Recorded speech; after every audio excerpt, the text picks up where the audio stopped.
형이 어떻게 그럴 수가 있어? 엄마 간병 내가 다 했잖아. 너희는 전화 한 통 없었잖아.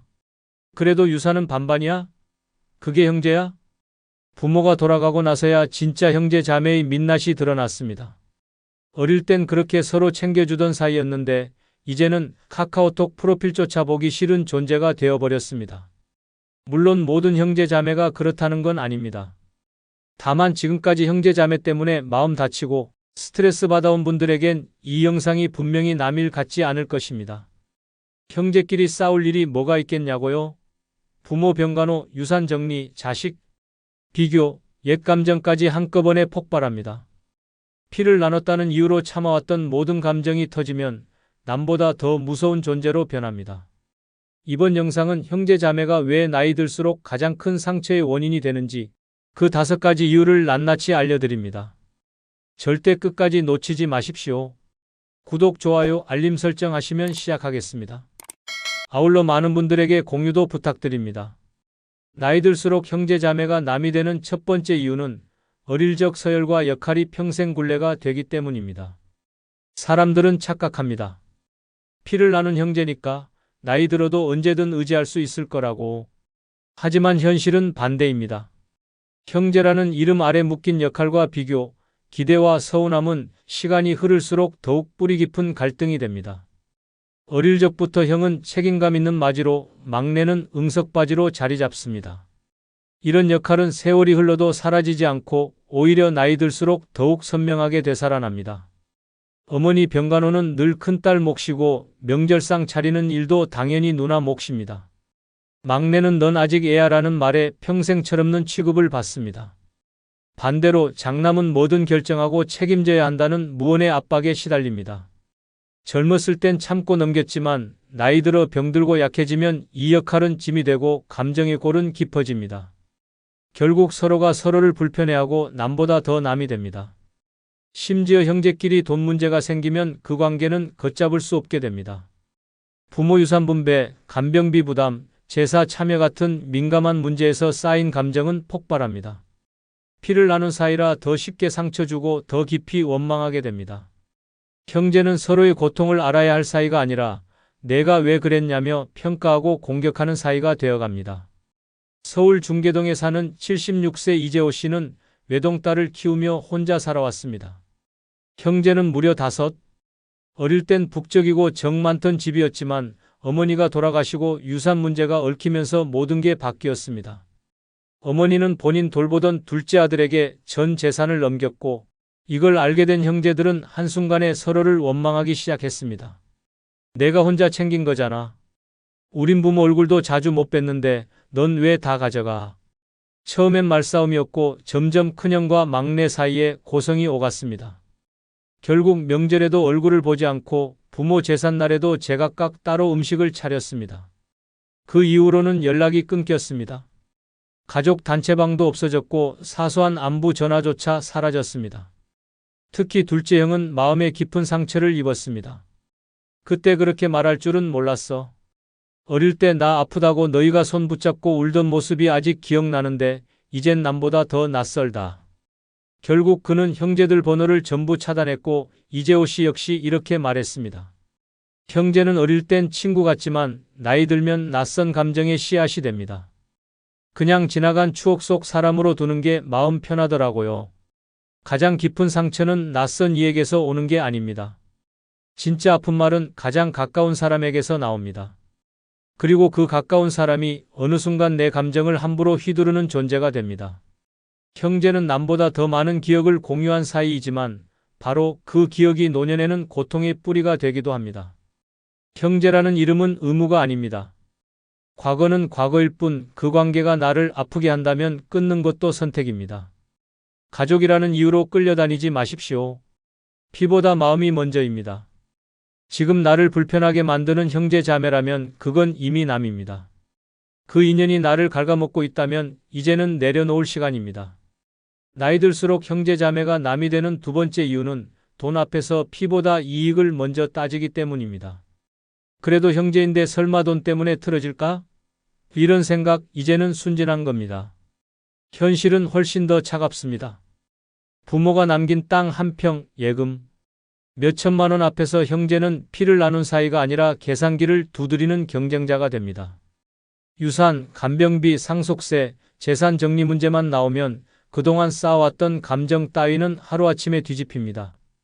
내가 더 챙겼다. 넌 한 푼도 안 냈다는 말들이 오가고 그 순간부터 형제는 남보다 더 지독한 원수가 됩니다. 심지어 문제는 돈 그 자체가 아니라 불공평하다는 감정입니다. 누군가는 부모 곁에서 희생하며 병간호를 해왔고 누군가는 멀리서 전화 한 통 없는 채 살아왔습니다. 그러다 부모가 돌아가시고 갑자기 모든 걸 반반 나누자고 나서면 내가 뭘 위해 희생했는데라는 분노가 폭발합니다. 반대로 아무것도 하지 않았던 형제는 그게 내가 좋아서 한 거잖아라는 뻔뻔한 말로 응수합니다. 이때부터 감정은 회복 불가능한 수준으로 틀어집니다. 형제끼리 돈 문제가 얽히면 단 한 사람이라도 손해봤다고 느끼는 순간 모든 관계가 깨집니다. 그리고 무서운 건 이 상처는 시간이 지나도 아물지 않습니다. 겉으론 아무 일 없는 척해도 속으론 내가 언젠가는 갚아줄 거야라는 분노와 서운함이 남습니다. 명절에도 서로 눈을 피하고 조문도 따로따로 갑니다. 남보다 못한 사이로 변하는 데 걸리는 시간은 단 몇 분이면 충분합니다. 부산 해운대에 사는 79세 김춘식 씨는 여동생 둘과 남동생 1명이 있습니다. 아버지가 돌아가신 후 어머니가 치매에 걸리면서 본인이 10년 가까이 병간호를 해왔습니다. 병원비, 요양보호사 월급, 약값, 심지어 기저귀 비용까지 모두 김 씨가 부담했습니다. 하지만 어머니가 돌아가신 후 놀라운 일이 벌어졌습니다. 남동생이 갑자기 유산 분할을 요구하며 변호사를 선임한 것입니다. 어머니 이름으로 되어 있던 아파트와 예금이 법적으로 4등분이 되어야 한다는 주장이었습니다. 김춘식 씨는 말했습니다. 10년을 지옥처럼 살았습니다. 제 돈으로 어머니를 돌봤고 제 손으로 목욕도 시켰습니다. 그때 그들은 한 번도 오지 않았습니다. 그런데 이젠 돈을 나눠달랍니다. 결국 재산을 나누게 되었고 그날 이후로 김 씨는 형제들과 연락을 끊었습니다. 심지어 조카 결혼식 청첩장이 왔을 때도 그대로 찢어버렸습니다. 그쪽 사람들과는 이제 아무 인연 없습니다. 돈 때문에 사람을 잃었지만 오히려 마음은 편해졌습니다. 이처럼 돈은 사람의 본심을 들춰냅니다. 형제라는 이름으로 얽혀 있어도 결국 자신의 몫을 먼저 따지는 순간 진짜 모습이 드러납니다. 그리고 그 순간부터는 아무리 화해를 시도해도 마음의 금은 이어지지 않습니다. 특히 나이 들어 외롭고 약해질수록 이 갈등은 더 크게 다가옵니다. 피를 나눴는데 이럴 수 있나? 라는 배신감은 더 깊은 상처로 변하고 결국 스스로 마음을 닫게 됩니다. 돈 문제는 인간관계의 진짜 민낯을 드러냅니다. 부모는 돌아가시고 없고 남은 건 형제들끼리의 냉정한 계산뿐입니다. 오히려 남보다 더 철저하게 따지고 더 날카롭게 비난합니다. 그리고 가장 슬픈 건 이런 과정 속에서 진심으로 나를 아껴주던 사람마저 등 돌릴 수 있다는 사실입니다. 형제는 어릴 적엔 가장 가까운 존재였지만 나이 들어 돈이라는 현실 앞에선 가장 무서운 적이 되기도 합니다. 이제는 착각하지 마십시오. 피보다 중요한 건 마음입니다. 그리고 돈 앞에서 마음이 없는 사람은 이미 남입니다. 이기적인 욕으로 나를 갉아먹는 형제라면 과감하게 끊는 게 내 삶을 지키는 길입니다. 나이 들수록 형제 자매가 남이 되는 세 번째 이유는 삶의 가치관이 달라지면 대화조차 통하지 않기 때문입니다. 같은 부모 밑에서 자랐다고 해서 같은 생각을 갖고 늙어간다는 보장은 없습니다. 오히려 세월이 흐를수록 형제는 전혀 다른 인생을 살아갑니다. 돈을 우선하는 사람, 명예를 좇는 사람, 자식밖에 모르는 사람, 종교나 정치에 빠진 사람. 생각이 달라지면 말도 엇나가고 결국 그 다름은 서로 피하고 싶은 존재로까지 번집니다. 이야기를 나눠보면 알 수 있습니다. 대화 주제가 맞지 않고 말끝마다 불편함이 생깁니다. 넌 아직도 그렇게 살아? 그게 무슨 말이야? 너는 너무 고지식해라는 말들이 무심코 튀어나옵니다. 친해서 하는 말이 아닙니다. 서로의 방식이 불편하고 이해할 수 없기에 튀어나오는 말입니다. 그리고 이 다름은 결국 관계 단절로 이어집니다. 가장 무서운 건 그 다름을 인정하지 않는 태도입니다. 내가 틀렸고 내가 맞다는 식의 고집은 대화를 싸움으로 바꿉니다. 특히 인생 후반부로 갈수록 자신의 가치관에 더 집착하게 되기 때문에 갈등은 점점 더 깊어집니다. 같은 밥을 먹고 자랐어도 삶이 갈라지면 언어도 감정도 공감도 끊어집니다. 결국 가까워야 할 형제는 누구보다 낯선 존재가 됩니다. 대전 유성구에 사는 75세 임경자 씨는 동생들과는 벌써 10년 넘게 왕래가 없습니다. 처음엔 아무 일 아니었습니다. 아버지 제사를 앞두고 모임을 하던 중 둘째 동생이 이제 시대가 바뀌었는데 제사 좀 줄이자고 말했습니다. 이에 대해 임 씨는 부모님께 그렇게 말하지 말라며 강하게 반발했고 막내는 누나가 너무 옛날 사람이라며 불쾌함을 드러냈습니다. 거기서 끝났어야 했지만 이후 모임에서 정치 이야기가 나오자 더 큰 갈등이 터졌습니다. 그런 사고방식이니까 나라가 이 모양이지라는 둘째의 말에 임 씨는 자리에서 벌떡 일어나 나와버렸습니다. 그날 이후로 전화 한 통 없었습니다. 생일, 명절, 부모 기일 아무 연락도 없고 서로의 집 주소도 모를 정도로 관계가 완전히 끊겼습니다. 임 씨는 말합니다. 그 애들이랑은 이제 말이 안 통해요. 얘기하다 보면 스트레스만 쌓입니다. 가족이라도 아니 가족이니까 더 피곤해요. 이처럼 가치관이 충돌하면 피를 나눈 사이라는 사실은 아무 소용이 없습니다. 오히려 더 깊은 감정 싸움으로 번지고 자존심 싸움으로까지 이어집니다. 남이라면 무시하고 넘어갈 수 있는 말 한마디가 형제 사이에서는 심장의 못을 박습니다. 그래도 너는 내 동생이잖아. 내가 오빠인데 그건 아니지 같은 말이 오히려 더 큰 분노를 불러옵니다. 서로 다른 생각을 인정하지 않으면 그 사이엔 벽이 생기고 결국엔 아무 말도 하지 않는 관계가 됩니다. 그리고 시간이 지나면 깨닫게 됩니다. 이제는 이 사람들과 대화하고 싶지 않다는 감정. 그 순간부터 형제는 그냥 예전 기억 속 인물이 됩니다.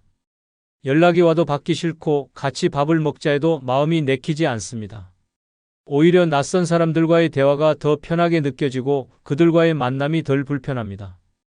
이것이 바로 형제자매가 나이 들수록 멀어지는 진짜 이유입니다. 서로가 성장하며 다른 인생을 살았다는 사실 그 자체는 문제가 아닙니다. 진짜 문제는 그 다름을 인정하지 못하고 이해하려 하지 않는 마음입니다. 누군가는 성공했고 누군가는 실패했고 누군가는 조용히 살고 있고 누군가는 늘 뭔가를 증명하려 애쓰고 있습니다. 그 서로 다른 길을 결국 받아들이지 못하는 순간 형제는 남이 됩니다. 그리고 그 남보다 더 불편한 남이 되는 것이 바로 나이든 형제입니다. 옛 추억을 입에 올릴 때마다 감정이 다르고 삶의 해석이 다르고 결국은 갈등만 남습니다. 그럴 바엔 그냥 추억 속에만 남기는 것이 더 낫습니다. 형제는 과거의 공감이지 미래의 대화 상대는 아닐 수도 있습니다. 이걸 받아들일 줄 아는 사람이 마음이 편한 노년을 살아갑니다. 나이 들수록 형제자매가 남이 되는 네 번째 이유는 자식 문제로 감정의 칼날이 드러나기 때문입니다. 가장 가까운 가족 사이에서 가장 무서운 말은 내 자식은 왜 그래? 입니다. 자식은 곧 부모의 자존심이고 삶의 전부이기도 합니다.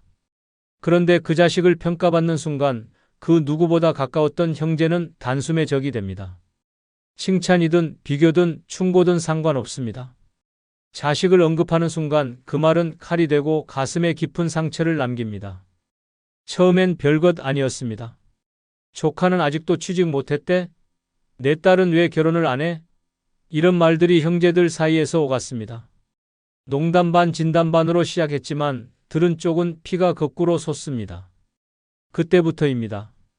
안부 연락은 점점 줄고 명절에도 밥상머리에 앉기 불편해집니다. 누구는 자식 자랑을 늘어놓고 누구는 침묵합니다. 그 침묵 안에 부끄러움, 자격지심, 분노가 뒤엉켜 폭발할 듯이 웅크려 있습니다. 형제끼리 자식 얘기를 하는 건 마치 지뢰밭을 걷는 것과 같습니다. 언제 어디서 터질지 모르는 민감한 감정의 지뢰가 깔려 있습니다. 특히 형제 중 누군가는 자식이 유학을 갔다거나 대기업에 들어갔다고 자랑하고 또 누군가는 취업이 안 되거나 이혼을 겪은 상황이라면 그 대화는 고문이 됩니다. 속으로는 자랑 좀 작작하지, 우리 애가 그럴 수도 있지 하며 이를 악물고 있지만 겉으론 억지로 웃고 있습니다. 그렇게 마음은 조용히 멀어져 갑니다. 강원도 춘천에 사는 78세 박순자 씨는 여동생 셋과 사이가 좋았습니다. 늘 모이면 수다 삼매경이었고 명절마다 번갈아가며 집을 오갔습니다. 하지만 모든 게 바뀐 건 막내딸의 이혼 소식이 퍼진 이후였습니다. 둘째 동생이 애를 그렇게 키웠으니 당연한 결과 아니야? 라고 말한 게 발단이었습니다. 처음엔 박 씨도 참고 넘기려 했습니다. 하지만 명절 밥상에서 첫째 동생이 또다시 그래도 우리가 조카들 중에 제일 안타까운 건 그 애잖아라고 말하는 순간 참았던 감정이 폭발했습니다. 박순자 씨는 그 자리에서 숟가락을 놓고 자리에서 일어났습니다. 내 자식 얘기 함부로 하지 마. 니들 자식이 다 잘난 줄 아냐? 이후 그 자리는 얼어붙었고 그날을 끝으로 박 씨는 두 동생과의 연락을 끊었습니다. 지금은 셋째 여동생과만 간간히 안부를 나눕니다. 박 씨는 말합니다. 가족은 내 자식까지 품어줘야 가족이지. 내 속을 긁으면서 자식 흉보는 건 남보다 더 밉더라. 자식 문제는 부모에게 있어 가장 건드리면 안 되는 영역입니다. 그걸 형제끼리 가볍게 넘기려 한다면 그 순간부터는 피보다 말이 무서워집니다. 말 한마디에 가슴이 무너지고 시선 하나에 자존심이 짓밟힙니다. 그러면 자연스럽게 피하게 됩니다. 명절도 모임도 전화 한 통도 멀어지게 됩니다. 결국 형제는 내 자식을 불편하게 바라보는 사람으로 각인됩니다. 더욱 무서운 건 자식 문제는 현재형이 아니라 계속되는 미래형이라는 점입니다. 취업, 결혼, 손주, 집 마련, 이혼, 병원비, 부모 간병 분담까지 모든 인생의 고비마다 자식 문제는 형제 간의 갈등 불씨가 됩니다. 한쪽은 왜 우리 애만 시킨 거야? 다른 한쪽은 넌 자식 있다고 빠지니? 이 말들이 오가면 더 이상 형제는 아닙니다. 감정이 다치고 마음이 식습니다. 사람은 자식 문제에 있어선 이성보다 감정이 먼저입니다. 남이야 뭐라 해도 웃어넘기지만 형제는 다릅니다. 나를 아는 사람이, 내 고통을 겪은 사람이 내 자식까지 평가한다는 사실은 감정을 찢어놓습니다. 그래서 결국 나이 들수록 자식 이야기는 금기어가 되고 그 금기를 깬 형제는 남이 됩니다. 이제는 깨달아야 합니다. 자식 문제로 무너지는 관계는 다시 싸기도 어렵고 쌓을 필요도 없습니다. 그 사람과 만나면 마음이 불편하고 자식 이야기가 나오면 속이 상한다면 더 이상 그 관계는 유지할 이유가 없습니다. 형제라고 다 품을 수는 없습니다. 자식을 품지 못하는 형제는 결국 내 삶에서 멀어져야 할 사람입니다. 피보다 더 강한 건 감정입니다. 그리고 그 감정을 지켜줄 사람만이 노년에 진짜 내 곁에 남을 수 있습니다.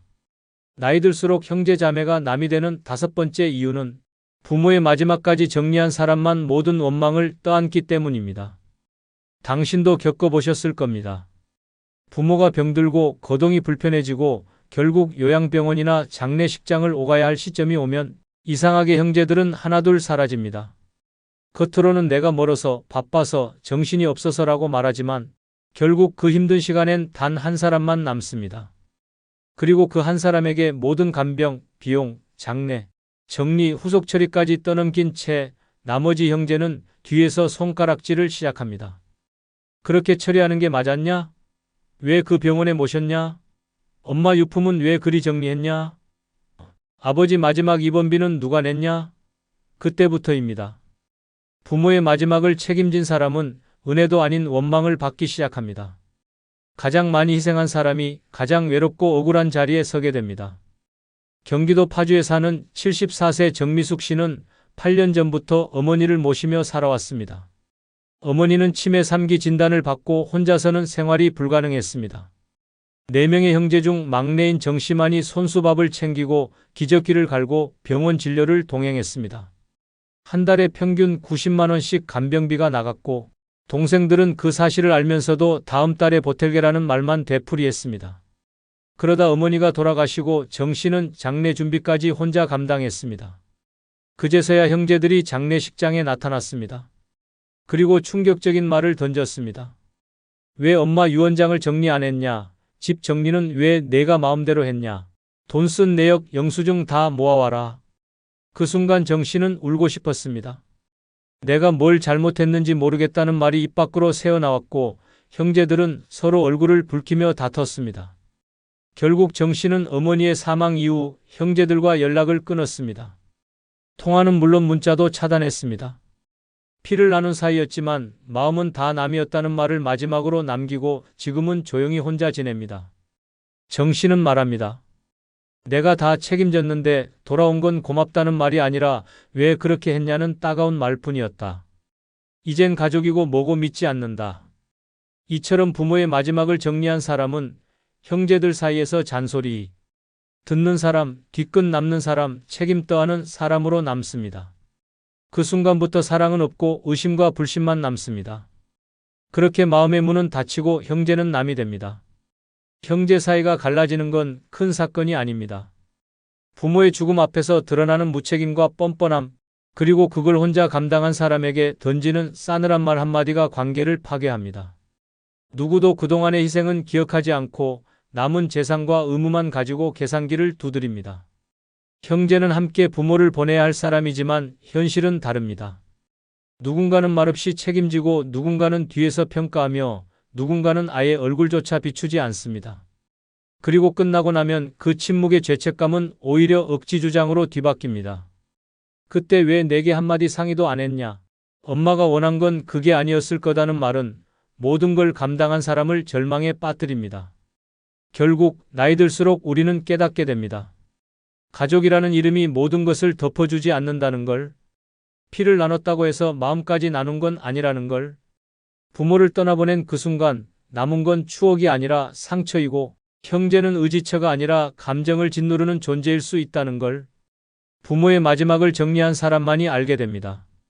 가장 힘들었지만 누구도 알아주지 않는 그 시간 속에서 진짜 외로움이 무엇인지, 그리고 그 외로움 속에서 가장 먼저 등을 돌린 존재가 바로 형제였다는 사실을, 이것이 나이 들수록 형제 자매가 남이 되는 이유입니다. 누구보다 가까웠지만 누구보다 낯설게 변해버리는 이유입니다. 엄마, 요즘 어디 안 나가세요? 그냥 나가봤자 뭐해? 같이 갈 사람도 없는데. 혼자서도 재밌게 다니는 사람 많다던데요? 이런 대화를 나눠보신 적 있습니까? 노년의 외로움은 단순히 혼자라는 사실에서 오는 게 아닙니다. 하고 싶은 게 있는데 안 하는 것, 갈 수 있는데 안 가는 것, 결국 스스로를 가둬두는 순간 외로움은 뿌리를 내립니다. 하지만 삶은 지금 이 순간에도 우리를 부르고 있습니다. 지금부터 소개할 6가지 방법은 아무도 없어도 외롭지 않고 혼자 있어도 당당한 삶으로 이끄는 비밀입니다. 영상을 끝까지 보시면 그 방법을 분명히 알게 되실 겁니다. 구독, 좋아요, 알림 설정 누르시면 시작하겠습니다. 아울러 많은 공유 부탁드립니다. 노년의 외로움을 없애는 뜻밖의 첫 번째 방법은 익숙한 노선의 버스를 끝까지 타보며 작은 모험을 하는 것입니다. 외로움은 대단한 일이 없어서 생기는 것이 아닙니다. 똑같은 장소, 똑같은 사람, 똑같은 하루가 반복될 때 삶은 조용히 무너집니다. 그래서 우리는 작고 사소한 탈출이 필요합니다. 그것이 바로 낯선 곳을 향해 가는 작은 모험입니다. 부산 금정구에 사는 오희선 씨는 늘 같은 시간, 같은 버스를 타고 아침 운동을 갑니다. 20년 넘게 그 노선, 그 정류장, 가끔 기사 얼굴도 바뀌지 않아 친근할 정도였습니다. 하지만 어느 날 버스에 오르려다 문득 생각이 들었습니다. 이 버스는 도대체 어디까지 가는 걸까? 단 한 번도 종점까지 가본 적 없던 오 씨는 그날 마음을 먹었습니다. 끝까지 가보자. 운동복 차림, 텀블러 하나 들고 오 씨는 버스 제일 뒷자리에 앉았습니다. 창밖 풍경이 조금씩 낯설어졌고 익숙한 간판이 하나둘 사라졌습니다. 버스는 오래된 철공소 골목을 지나고 평소라면 절대 갈 일 없는 항구 근처까지 갔습니다. 그렇게 1시간 20분이 흐르고 종점에 도착했습니다. 내려보니 작은 해안 마을이었습니다. 사람도 드물고 바람은 조용히 불고 있었습니다. 그곳에서 오 씨는 생전 처음 들어보는 조개 칼국수집을 발견했습니다. 허름한 간판, 작은 평상 하나, 그리고 주인 할머니의 환한 미소. 혼자 오셨어요? 밖에 앉아도 돼요. 그날 먹은 칼국수는 평생 먹은 어떤 음식보다 특별했습니다. 혼자였지만 전혀 외롭지 않았습니다.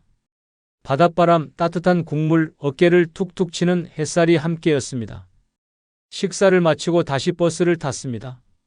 창밖 풍경이 돌아가는 길도 낯설게 느껴졌습니다. 하지만 기분은 묘하게 가벼웠습니다. 오 씨는 말합니다.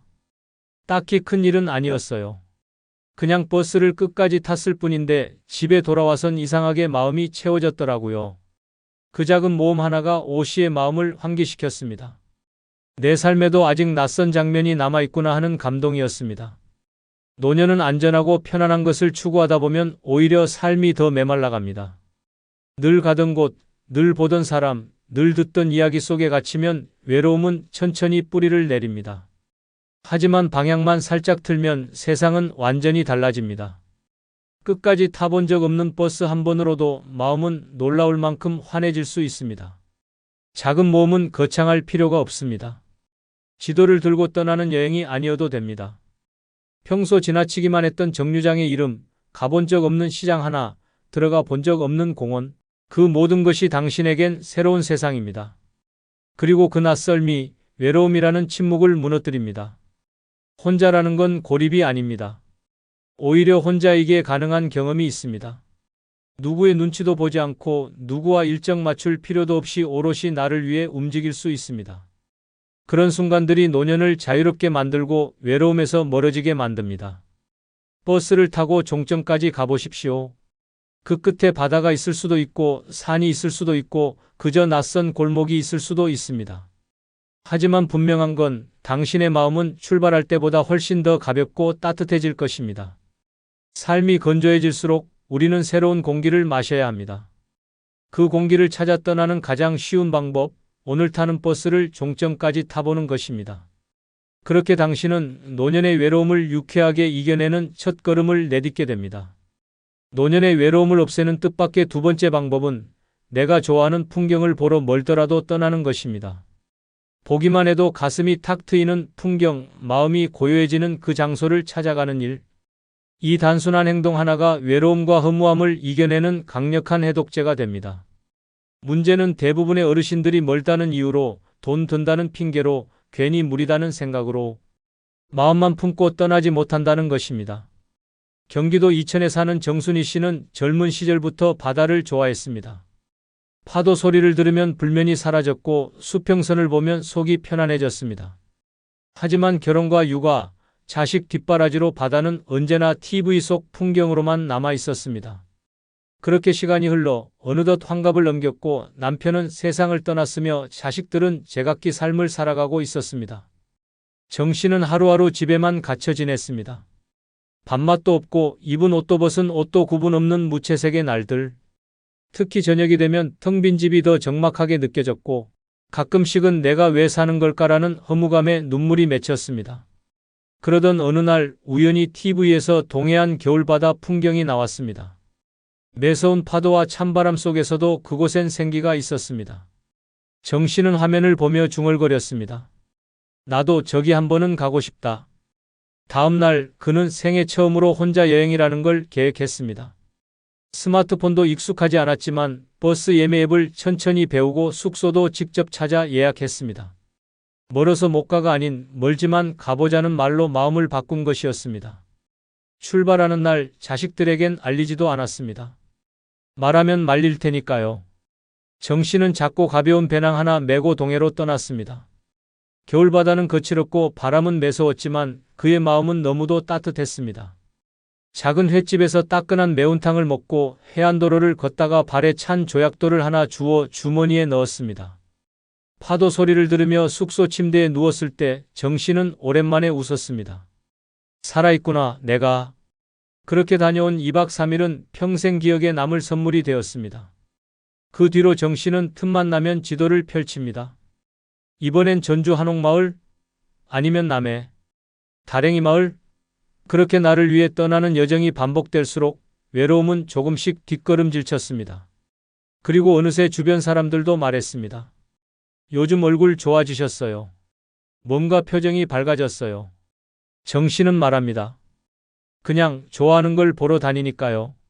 외로움을 견디는 건 단지 사람을 만나는 것만이 해답이 아닙니다. 오히려 사람보다 더 위로가 되는 풍경, 말은 없지만 모든 걸 들어주는 자연이 있습니다. 그리고 그 자연은 당신이 직접 찾아가야 만날 수 있습니다. 멀다고 포기하지 마십시오. 멀기 때문에 오히려 그만큼 보상이 큽니다. 노년의 외로움은 혼자여서가 아니라 아무것도 보지 않고 느끼지 않기 때문에 깊어지는 것입니다. 보고 싶은 풍경을 마음속에만 간직하지 마십시오. 길을 나서십시오. 그 길 위에 외로움을 밀어낼 기쁨이 기다리고 있습니다. 노년의 외로움을 없애는 뜻밖의 세 번째 방법은 자식보다 나를 먼저 챙기는 용기를 내는 것입니다. 평생 자식 먼저, 자식 중심, 자식 걱정으로 살아온 분들에게 이 말은 낯설고 심지어 불효처럼 느껴질 수도 있습니다. 하지만 그 생각이야말로 외로움을 자초하는 가장 큰 덫입니다. 이제는 내가 주인공이어야 합니다. 내가 챙기지 않으면 아무도 챙겨주지 않는 시기가 바로 지금이기 때문입니다. 대구에 사는 장영선 씨는 세 딸을 모두 시집 보내고 본격적으로 노후를 시작했습니다. 하지만 그의 하루는 여전히 딸들의 일정표로 가득했습니다. 엄마, 이번 주말 애들 봐줘요. 엄마, 김치 좀 담가줄 수 있죠? 엄마, 급하게 돈 좀 쓸 데가 있어서요. 자식들의 요청은 대부분 부탁이지만 그 말투엔 당연함이 묻어 있었습니다. 장 씨는 한 번도 거절한 적이 없었습니다. 그게 부모의 의무라 생각했기 때문입니다. 하지만 어느 날 그에게 진짜 외로움이 찾아왔습니다. 감기 몸살이 심하게 와서 끙끙 앓던 날 전화기를 붙잡고도 어느 누구에게도 연락하지 못했습니다. 애들 바쁠 텐데 괜히 걱정 끼치지 말자. 결국 병원도 혼자 갔고 약국도 혼자 들렀으며 이틀 동안 누워 찬밥에 물 말아 먹으며 버텼습니다. 그제서야 그는 깨달았습니다. 내가 이렇게까지 헌신했지만 아무도 나를 먼저 챙기지 않는구나라고. 그 뒤로 그는 단단히 결심했습니다. 이제부터 나를 먼저 챙기겠다고. 처음엔 딸들이 당황했습니다. 아이 봐달라는 요청을 거절했고 반찬 좀 해달라는 말에 이번 주는 나 바빠라고 말했을 때 딸들은 짜증을 냈습니다. 엄마 변했네, 요즘 왜 그래? 하지만 장 씨는 흔들리지 않았습니다. 그는 혼자 여행을 다녔고 자신을 위해 스마트폰도 바꿨고 처음으로 머리숱이 빠진 자신에게 어울리는 모자를 사기도 했습니다. 이제는 주말이면 맛집을 찾아다니고 보고 싶었던 연극을 혼자 예매해서 즐깁니다. 자식을 챙기는 사랑이 잘못된 게 아닙니다. 하지만 자식을 챙기느라 나를 잃는 삶은 분명히 잘못된 것입니다. 내가 아프고 내가 외롭고 내가 무너지는 순간 자식은 대신 살아주지 않습니다. 그들은 자신들의 삶을 살기에 바쁩니다. 결국 나를 챙겨줄 수 있는 사람은 오직 나 하나뿐입니다. 중요한 건 순서입니다. 내가 먼저 건강해야, 내가 먼저 웃어야 그 다음이 자식입니다. 자식을 위해 산 세월을 부정하라는 게 아닙니다. 이제는 그 시간만큼 나를 위해 살아도 괜찮다는 이야기입니다. 한 번쯤은 스스로에게 묻고 시작해야 합니다. 오늘 나는 나를 얼마나 챙겼는가? 노년의 외로움은 갑자기 찾아오지 않습니다. 자신을 뒷전으로 미루는 순간부터 서서히 스며듭니다. 자식에게 미안해하지 마십시오. 대신 나에게 미안하지 않도록 오늘을 살아야 합니다. 용기 내어 처음으로 나를 우선순위에 놓는 순간 외로움은 더 이상 당신을 따라붙지 못합니다. 노년의 외로움을 없애는 뜻밖의 네 번째 방법은 지금이 아니면 안 될 순간에 과감히 결제하는 것입니다. 오늘을 외면하면 내일은 없습니다. 망설이다 놓친 것들이 마음속에 쌓일수록 후회는 외로움이라는 이름으로 되돌아옵니다. 그래서 늙어갈수록 더욱 필요한 건 과감한 선택이고 지금이라는 시간에 대한 존중입니다. 서울 노원구에 사는 김정자 씨는 어릴 적부터 악기를 배우고 싶어 했습니다. 늘 피아노 소리에 마음이 흔들렸고 바이올린을 켜는 모습을 보면 부러움이 폭풍처럼 밀려왔습니다. 하지만 현실은 달랐습니다. 가정 형편이 넉넉하지 않았고 늘 동생을 챙기고 엄마 심부름을 해야 했습니다. 그렇게 기회는 지나갔고 청춘은 일터에, 결혼은 고생 속에 묻혔습니다. 그러다 72세가 된 어느 날 동네 악기점 앞을 우연히 지나게 되었습니다. 유리창 너머로 반짝이는 바이올린이 눈에 들어왔고 그 순간 어릴 적 감정이 그대로 되살아났습니다. 아, 나 저거 해보고 싶었지. 하지만 손은 지갑을 망설였고 머리는 계산기를 두드렸습니다. 이 나이에 무슨 바이올린이야. 손자 용돈도 줘야 하고 약값도 들어가고 결국 발걸음을 돌렸습니다. 하지만 돌아서도 마음이 편치 않았습니다. 밤마다 인터넷을 뒤져 바이올린 소리를 들었고 중고악기 가격도 알아보았습니다. 그러던 중 우연히 한 영상을 보게 되었습니다. 제목은 늙어서 못하는 건 없습니다. 안 하는 겁니다. 그 말이 심장을 콕 찔렀습니다. 지금도 안 하면 나 평생 안 하겠구나. 다음 날 김 씨는 다시 악기점을 찾았습니다. 점원에게 말했습니다. 가장 초보용으로 하지만 오래 쓸 수 있는 걸로 주세요. 악기를 들고 나오는 길 김 씨는 눈물을 흘렸습니다. 내가 드디어 내 인생을 결제했구나. 그날 이후 매일 조금씩 활을 잡고 손가락을 움직였습니다. 음은 엉망이고 박자는 늘 늦지만 마음만큼은 날마다 풍요로워졌습니다. 자식들이 물었습니다. 엄마, 그거 얼마나 하시려고? 김 씨는 웃으며 말했습니다. 언제까지 일진 몰라도 오늘은 할 수 있어. 나를 위한 결제는 계산이 아닙니다. 타이밍입니다. 지금이 아니면 안 되는 순간, 그 찰나에 지갑을 여는 용기, 그것이 외로움을 몰아내는 열쇠입니다. 많은 이들이 조금만 더 싸게 살 수 있을 때, 좀 더 여유가 생기면을 기다리다 결국 아무것도 갖지 못한 채 노년을 맞이합니다. 하지만 삶은 물건처럼 재입고되지 않습니다. 그 기회는 오늘이 아니면 다시는 오지 않습니다. 먹고 싶은 음식, 입고 싶은 옷, 배우고 싶었던 것, 떠나고 싶었던 여행지, 모두 오늘이라는 시간에 예약되어 있습니다. 하지만 그 예약을 확정짓는 건 당신의 결제 버튼 하나입니다. 외로움은 지금 하고 싶은 걸 하지 못했을 때 더 크게 밀려옵니다. 남의 허락을 기다리지 마십시오. 자식의 눈치를 보지 마십시오. 세상에 이 나이에라는 기준은 없습니다. 하고 싶은 순간이 바로 그때가 적기입니다. 그걸 지나치면 당신 삶의 무대는 자꾸 뒷자리가 됩니다. 당신의 인생은 누구의 허락도 필요 없습니다. 당신이 원하는 걸 당신 손으로 결제하는 순간 그 작은 행동 하나가 내가 살아있구나를 증명해 줍니다. 외로움을 이기는 가장 화끈한 방법은 망설임을 버리는 것입니다. 지금 바로 그 순간입니다. 다음은 없습니다. 지금 결제하십시오. 그것이 당신의 오늘을 빛나게 합니다. 노년의 외로움을 없애는 뜻밖의 5번째 방법은 과거 힘들었던 시기를 떠올리며 지나왔다고 말해보는 것입니다. 그 짧은 말 한마디가 마음속 깊은 고립과 외로움을 녹이는 열쇠가 됩니다. 사람은 흔히 현재의 고독에만 눈이 멀어 자신이 걸어온 지난 여정을 잊고 맙니다. 그러나 되짚어보면 지금 이 자리에 서 있는 것 자체가 기적입니다. 수많은 고통과 파도, 죽을 만큼 힘들었던 순간을 넘겨왔기에 오늘이 있는 것입니다. 경북 안동에 사는 김진호 씨는 70대 중반입니다. 젊을 땐 섬유 공장에서 일했고 중년엔 신용불량자가 되어 카드 돌려막기를 하며 살아야 했습니다. 겨우 다시 일어나 막노동을 하던 어느 겨울 발을 헛디뎌 미끄러지며 다리를 크게 다쳤습니다. 입원 후 퇴직, 그 후엔 아내마저 암투병 끝에 세상을 떠났습니다. 자식들은 서울로 떠났고 찾아오는 사람도 없는 반지하방. 김 씨는 그렇게 완전히 혼자가 되었습니다.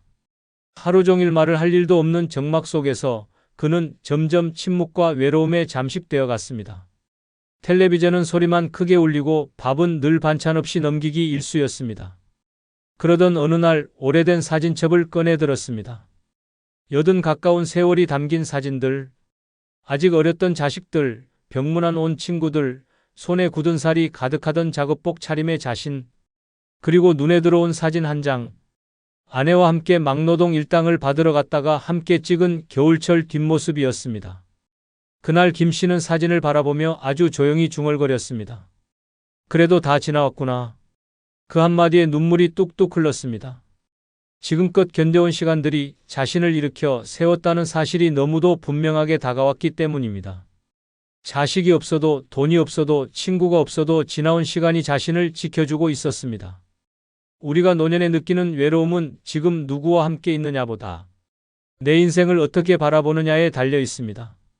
나에게 아무도 없다는 생각은 과거의 나까지도 지워버리는 잔인한 착각입니다. 그러나 진실은 분명합니다. 지금 당신이 살아있다는 건 수많은 위기와 절망을 버티고 견뎠다는 증거입니다.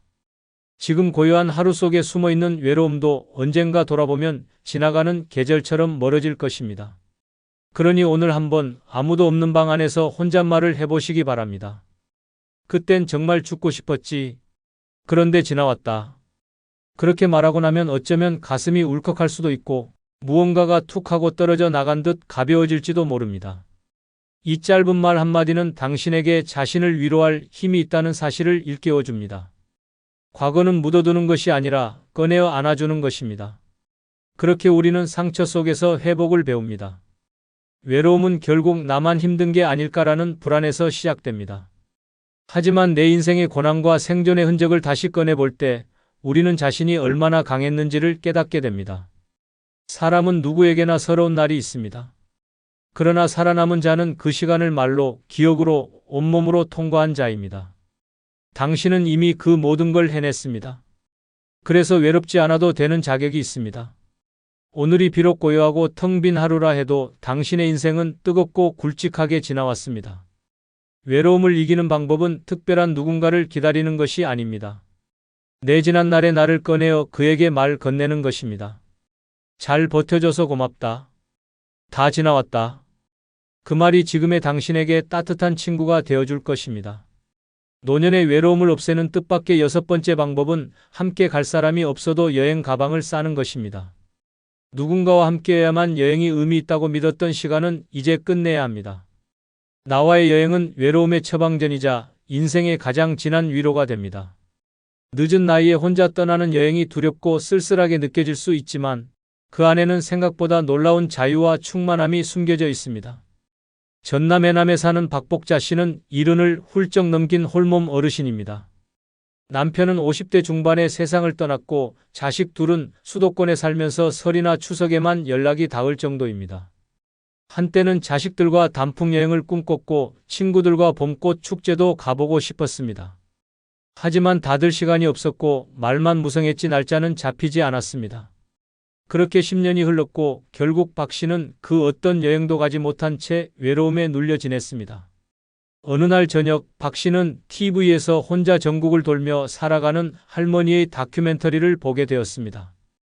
낯선 곳의 버스 정류장에 앉아 손에 지도를 들고 있던 그 노인의 뒷모습이 유독 눈에 들어왔습니다. 무언가 꽂힌 듯 다음 날 아침 박 씨는 버스 시간표를 검색하고 미리 싸두었던 새 배낭에 옷 몇 벌과 약을 챙겨 넣었습니다. 그리고 조용히 터미널로 향했습니다. 첫 목적지는 강릉이었습니다. 혼자 가는 여행이 처음이라 걱정이 많았지만 막상 버스를 타고 창밖을 바라보는 순간부터 마음은 달라졌습니다. 누구와도 대화하지 않아도 되는 조용한 시간, 식당에서 혼자 앉아 여유롭게 먹는 생선구이, 바닷가, 산책길에 불어오는 바람 하나까지도 나만을 위한 것처럼 느껴졌습니다. 박 씨는 그 순간 깨달았습니다. 혼자여도 괜찮다. 나도 여행할 수 있다는 사실을요. 여행은 목적지가 아니라 나를 위한 시도입니다. 함께 가는 사람이 없다 해서 여행을 미룬다면 결국은 아무데도 가지 못합니다. 누구도 당신의 여행을 대신 떠나주지 않습니다. 가고 싶다는 마음이 들었을 때 그 마음이 식기 전에 가방을 싸야 합니다. 혼자 떠나는 길이 처음엔 낯설고 두려울 수 있습니다. 하지만 그 길 위에서 만나는 풍경은 누구의 눈치도 없이 온전히 나를 위한 선물입니다. 젊은 시절에는 가족 챙기느라, 직장 일하느라 늘 누군가를 위해 움직였습니다. 하지만 노년에는 나 하나만 챙기면 됩니다. 내가 먹고 싶은 것, 내가 걷고 싶은 길, 내가 보고 싶었던 바다. 그 모든 것들이 지금의 당신을 기다리고 있습니다. 혼자라고 움츠러들 이유가 없습니다. 오히려 혼자이기에 더 자유롭고 더 솔직하게 나를 만날 수 있습니다. 누군가에게 의지하지 않고도 충분히 즐길 수 있다는 확신, 그 믿음 하나만으로 외로움은 그 자리를 내어줍니다. 혼자 여행하는 사람은 외로운 사람이 아니라 가장 용감한 사람입니다. 언젠가 떠나겠다는 말은 절대 실현되지 않습니다. 외로움은 가만히 앉아 기다린다고 사라지는 것이 아닙니다. 작은 가방 하나 들고 나서는 그 순간 외로움은 등 뒤로 물러납니다. 마음속에 오랫동안 간직했던 풍경이 있다면 지금 떠나십시오. 누군가 함께하길 기다리지 말고 당신 자신과 함께 길을 나서십시오. 그 순간부터 당신은 외로운 사람이 아니라 삶을 사랑하는 사람입니다. 전라북도 익산에 사는 이정숙 씨는 12년째 형과 말도 섞지 않습니다. 계기는 부모의 유산이었습니다. 어머니 병간호는 그녀가 다 했지만 형은 집문서를 들고 나타나 절반은 내 몫이라며 목소리를 높였습니다. 그날 이후 이정숙 씨는 가족이라는 단어 자체를 믿지 않습니다. 피는 섞였지만 마음은 완전히 남이 되었기 때문입니다. 오늘 영상은 이런 분들에게 드리는 이야기입니다. 나이 들수록 왜 형제 자매가 남처럼 느껴지는지 그 현실을 5가지 이유로 풀어드립니다. 나이 들수록 형제 자매가 남이 되는 첫 번째 이유는 경제적 수준이 달라지면 대화도 감정도 만남조차 불편해지기 때문입니다. 형, 이번엔 형네 집 말고 우리 집에서 좀 모이자고 했더니 형수한테 이런 말 들었어요. 우리 집엔 불편할 거야. 애들이 시끄러워서. 그 말이요. 아직도 머리에서 안 사라집니다. 어릴 땐 똑같이 김치에 밥 비벼 먹고 학용품 나눠 쓰고 자랐습니다. 그런데 나이 들수록 현실은 다릅니다. 누군가는 잘 풀려 빌딩주가 되고 누군가는 아직도 전세 살며 약값 걱정합니다. 이때부터입니다. 만나면 대화가 어긋나고 명절에도 서로 다른 옷을 입고 한쪽은 백화점 쇼핑 얘기, 다른 한쪽은 마트 할인 쿠폰 얘기를 합니다. 눈빛은 점점 불편해지고 말끝마다 서운함이 묻어납니다. 형제 사이에서 돈 이야기는 직접 꺼내지 않아도 언제나 대화의 그림자처럼 따라다닙니다. 특히 소득 차이가 벌어지고 삶의 질이 달라지면 상대가 무엇을 말하든 자랑처럼 들리고 자기 처지는 변명처럼 들립니다. 잘 사는 쪽은 무심코 요즘 주식이 재미없어라고 말하는데 듣는 쪽은 당신은 주식할 여유라도 있지라는 속생각이 치밀어 오릅니다. 이렇게 아무리 친한 형제라도 경제적 간극은 결국 마음의 간극으로 이어집니다. 서울 강동구에 사는 74세 윤정희 씨는 셋째 언니와 10년 가까이 연락을 끊었습니다. 셋째 언니는 40대의 사업에 성공해 강남에 아파트 2채를 보유했고 지금도 건물 월세로 여유로운 노후를 보내고 있습니다. 반면 윤 씨는 60이 넘어서까지 편의점 아르바이트를 전전하며 국민연금으로 겨우 생계를 유지하고 있었습니다. 그 차이는 명절 모임에서 적나라하게 드러났습니다. 처음엔 괜찮았습니다. 그런데 어느 순간부터 셋째 언니는 고급 음식만 준비했고 대화는 대부분 요즘은 해외 가도 사람들이 많아서 힘들다. 아들 내외가 제주도에 세컨드 하우스 알아보더라는 식으로 흘렀습니다. 윤 씨는 그저 조용히 밥만 먹다 돌아왔습니다. 그런데 어느 해 설날 언니가 웃으며 이런 말을 했습니다. 넌 아직도 월세 살아? 연금이라도 많으면 괜찮지? 그 말은 칼날이었습니다. 그날 이후 윤 씨는 모든 가족 모임을 거절했고 언니의 전화도 받지 않았습니다. 형제라도 저렇게 무심하게 우월감을 내비치면 더는 가족이 아니에요. 윤 씨는 지금까지도 나보다 돈 많은 사람은 있어도 나를 낮춰보는 가족은 없길 바랐는데라며 그 말을 잊지 못합니다. 이처럼 경제적 차이는 말투에, 눈빛에, 행동 하나하나에 스며듭니다. 아무리 숨기려 해도 사는 곳, 입는 옷, 자식 얘기에서 다 드러납니다. 그리고 그런 차이를 자꾸 마주하다 보면 자연스럽게 만남 자체를 피하게 됩니다. 굳이 나를 불편하게 만드는 자리에 왜 가야 하나, 언제까지 초라한 내 형편을 감춰야 하나라는 생각이 들고 그렇게 형제는 연락하지 않게 됩니다. 더 무서운 건 이 차이가 감정의 위계를 만든다는 점입니다. 돈이 많은 쪽은 은근히 판단자의 태도를 갖게 되고 없는 쪽은 자존심을 잃지 않으려 애씁니다. 조언도 충고도 아닌데 말이 상처가 됩니다. 넌 좀 더 일찍 준비했어야지. 그땐 땅이라도 하나 샀어야 했잖아 라는 말이 불쑥 나오면 듣는 쪽은 모욕감과 좌절을 느낍니다. 형제는 같은 시대를 살아왔어도 전혀 다른 삶을 살 수 있습니다. 그 다름을 받아들이지 못하고 돈을 기준으로 관계의 높낮이를 정하는 순간 그건 더 이상 가족이 아닙니다. 피를 나눈 사이라도 돈 앞에서는 냉정해지고 마음은 차가워집니다. 나이 들수록 그 간극은 줄어들지 않고 오히려 더 벌어지기 쉽습니다. 그래서 결국 형제는 경제적 이유로 멀어집니다. 대화가 불편해지고 시선이 아프고 침묵이 익숙해지면 그건 이미 남입니다. 누구보다 가까운 사이였지만 돈 앞에선 누구보다 멀어지는 존재. 그것이 나이든 형제 자매의 슬픈 현실입니다. 나이 들수록 형제 자매가 남이 되는 두 번째 이유는 부모의 돈이 남긴 건 유산이 아니라 평생 지울 수 없는 상처였기 때문입니다. 엄마 유언장이 없다고? 그럼 법대로 4등분하자. 내가 간병했다고? 그건 내가 한 거잖아. 그 집 엄마가 나 주신다고 했어. 너도 그 얘기 들었잖아. 부모가 살아계실 땐 몰랐습니다. 설마 돈 몇 푼 때문에 피를 나눈 사이가 틀어질 거라곤 상상도 못했습니다. 하지만 부모가 돌아가시고 집 한 채와 예금 통장 하나가 남는 순간 형제는 더 이상 형제가 아닙니다. 그 순간부터는 누가 얼마나 챙기고 누가 얼마나 덜 받았는지를 계산하는 이익의 관계로 바뀝니다. 형제니까 반씩하자는 말은 의외로 갈등의 시작입니다. 난 희생했는데 왜 똑같이 나눠? 라는 억울함과 법대로 하는 게 뭐가 문제냐는 뻔뻔함이 정면으로 충돌합니다. 특히 부모를 마지막까지 돌본 사람은 배신감이 더 큽니다. 평생 간병하고 병원 오가며 희생한 시간과 돈을 다른 형제는 단 한 번의 위로 없이 당연하게 무시합니다. 그건 내가 좋아서 한 거지 누가 시킨 것도 아니고라는 말은 날카로운 칼날이 되어 가슴을 찌릅니다. 정작 병원비 한 푼 보탠 적도 없는 사람이 상속 이야기엔 제일 먼저 나서며 목소리를 높입니다. 결국 한 사람은 울고 한 사람은 법을 들이밀며 등을 돌립니다. 이런 일은 남 얘기가 아닙니다. 전라도 광주에 사는 76세 박선자 씨도 그런 경험을 했습니다.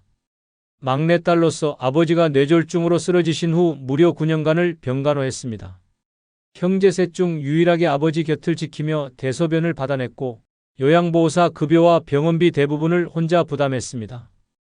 간병하며 본인 일도 포기했고 남편과의 갈등까지 겪으며 모든 걸 감내했습니다. 하지만 아버지가 세상을 떠나고 남은 건 서울 외곽의 27평짜리 아파트 한 채와 약간의 예금. 그제야 연락 없던 두 오빠가 나타났습니다. 장례식장에서는 위로의 말보다 집은 어떻게 나누자는 이야기가 먼저 나왔고 박 씨는 참다 못해 터뜨렸습니다. 당신들이 어디 있었는지 기억은 하냐고. 하지만 돌아온 건 그러니까 아버지가 유언장 남겼어야지라는 비정한 대답이었습니다. 이후 두 오빠는 변호사를 대동해 상속 절차를 요구했고 박 씨는 결국 집을 법대로 3등분한 후 연락을 끊었습니다. 그 일 이후 박 씨는 말합니다. 아버지 돌아가신 날보다 오빠들 말 한마디가 더 아팠어요. 돈이 무서운 게 아니라 피를 나눈 사람의 변한 얼굴이 더 무서웠어요. 명절도 생일도 제사도 없습니다. 카카오톡 친구 목록에서 오빠들 이름은 삭제됐고 가족이라는 단어는 더 이상 쓰지 않습니다. 이처럼 부모의 유산은 자식에게 축복이 아니라 전쟁의 씨앗이 되곤 합니다. 살아계실 땐 모릅니다. 그러나 막상 재산을 정리하려는 순간 그동안 감춰진 형제의 속마음이 드러납니다. 평소에 엄마가 나를 더 아꼈다. 그 돈은 원래 내가 받을 몫이었다는 주장들이 난무하며 감정은 회복 불가능한 지경에 이릅니다. 결국 남는 건 돈도 아니고 관계도 아닙니다. 오직 상처만이 평생 남습니다. 형제끼리 돈 문제로 싸우지 말자고 말은 하지만 현실은 정반대입니다. 사람은 가장 가까운 사이에서 가장 집요하게 따집니다. 멀쩡하던 형제가 돈 앞에서 등을 돌리고 수십 년간의 정은 재산 목록보다도 얕은 것으로 증명됩니다. 그때 그렇게 하지 말았어야 했다는 후회는 관계가 완전히 끊긴 뒤에야 찾아옵니다. 하지만 이미 늦었습니다. 형제 자매가 남이 되는 건 돈이 원인이 아닙니다. 돈 앞에서 드러나는 본심이 그 관계를 끊어버리는 겁니다. 그리고 그 본심을 보고 나면 다시는 예전처럼 돌아갈 수 없습니다. 피보다 무서운 건 이익을 따지는 눈빛입니다. 그 눈빛을 한번 보고 나면 아무리 가까웠던 사이도 결국 남이 될 수밖에 없습니다. 그러니 기억하십시오. 부모의 마지막이 당신 형제의 마지막이 될 수 있다는 것을. 나이 들수록 형제 자매가 남이 되는 세 번째 이유는 같은 부모 밑에서 자랐어도 결국은 전혀 다른 세상을 살아왔기 때문입니다. 어릴 땐 그렇게 잘 맞았는데 왜 대화가 이렇게 불편하지? 같은 말을 해도 저 사람은 왜 저렇게 듣지? 더는 형제랑 말 섞고 싶지 않다. 이런 생각 해보신 적 있으신가요? 그렇다면 당신은 이미 느끼셨을 겁니다. 형제 자매라는 관계는 나이가 들수록 편한 가족이 아니라 말이 통하지 않는 타인으로 변해간다는 사실을요. 어릴 땐 같은 방을 쓰고 같은 밥을 먹고 자랐습니다. 그때는 마음만 통하면 세상을 다 가진 듯 했습니다. 하지만 나이가 들고 각자의 삶을 살아가다 보면 생각도 바뀌고 말투도 바뀌고 가치관은 아예 다른 방향으로 흘러갑니다. 결국 그 차이가 대화의 단절로 이어지고 관계의 해체로 이어집니다. 특히 요즘 같은 시대에는 그 간극이 더욱 커집니다. 형은 지방에서 평생 농사만 지었고 동생은 서울에서 회사 생활을 하며 살았다면 그 둘은 살아온 방식, 바라보는 시선, 심지어 사용하는 언어조차 다릅니다. 요즘은 다 그렇게 살아라는 말을 던진 쪽은 아무 의도 없었지만 듣는 쪽은 나를 무시하나? 라는 감정을 느낍니다. 이런 오해가 쌓이면 명절 밥상에서도 눈치가 오가고 대화는 늘 겉돌며 결국엔 아무 말도 하지 않는 사이가 되어버립니다. 부산 사상구에 사는 73세 박성우 씨는 여동생과의 관계가 소원해진 지 8년째입니다. 과거에는 일주일에 한 번은 전화하며 서로의 안부를 챙겼고 딸아이 결혼식에도 함께 손을 맞잡고 입장했습니다. 그런데 어느 날 박 씨가 자식 문제로 힘들어하고 있다는 소식을 들은 여동생이 지나가는 말로 이런 얘기를 했습니다. 오빠가 너무 부드럽게 키워서 그래. 내 아들은 군대 다녀오고 정신이 달라졌거든. 말은 짧았지만 마음은 무너졌습니다. 박 씨는 딸의 우울증과 취업 실패로 밤마다 눈물로 베개를 적시고 있었습니다. 그런 상황을 알고 있으면서도 자식 키운 방식까지 비교하며 던진 그 말이 가시처럼 가슴에 박혔습니다. 이후 전화는 끊겼고 카카오톡은 일시부로만 이어졌습니다. 결국 박 씨는 여동생에게 이젠 우리 그냥 거리 좀 두고 살자라는 문자를 보냈고 그 말 이후로 두 사람은 서로의 삶에서 완전히 사라졌습니다. 박 씨는 이렇게 말합니다. 가족은 그래서 더 조심해야 하는 것 같아요. 남보다 더 잘 알고 있다고 생각해서 말을 쉽게 하는데 그 말들이 더 깊이 박혀요. 그리고 다르게 살아온 만큼 같은 말도 다르게 들리는 법이에요. 형제 자매가 남이 되는 건 갈등이나 싸움 때문이 아닙니다. 공감이 사라졌기 때문입니다. 같은 경험을 했던 시절은 아주 잠깐이고 그 후로 수십 년을 각자 다른 환경, 다른 방식, 다른 가치관 속에서 살아갑니다. 그걸 인정하지 못하고 여전히 우리는 같은 가족이니까 통하겠지라고 믿는 순간 오히려 충돌이 더 커집니다. 어떻게 너는 그렇게 생각하냐? 넌 원래 말이 안 통해 같은 말이 오가며 관계는 점점 좁아질 공간조차 없게 됩니다. 가족이기 때문에 이해해야 한다고요? 그 말이 오히려 상대를 더 몰아세우는 칼이 됩니다. 형제는 가족이기 이전에 하나의 인격체입니다. 다른 환경에서 다른 방식으로 살아온 사람들입니다. 그 다름을 인정하고 거리를 두고 존중하지 않는다면 결국 형제는 대화가 불편한 타인이 되고 맙니다. 어릴 적 추억만으론 지금의 감정을 지탱할 수 없습니다. 그래도 가족인데라는 말이 오히려 상처가 되는 순간 이미 그 관계는 예전의 그것이 아닙니다. 나이 들수록 형제 자매가 남이 되는 건 거창한 사건 때문이 아닙니다. 공감의 끈이 끊기고 말이 더 이상 위로가 되지 않을 때 우리는 자연스럽게 멀어집니다. 그리고 그 거리는 다시 좁혀지지 않습니다. 피보다 강한 건 지금의 마음입니다. 그리고 그 마음이 통하지 않으면 형제도 결국 남입니다.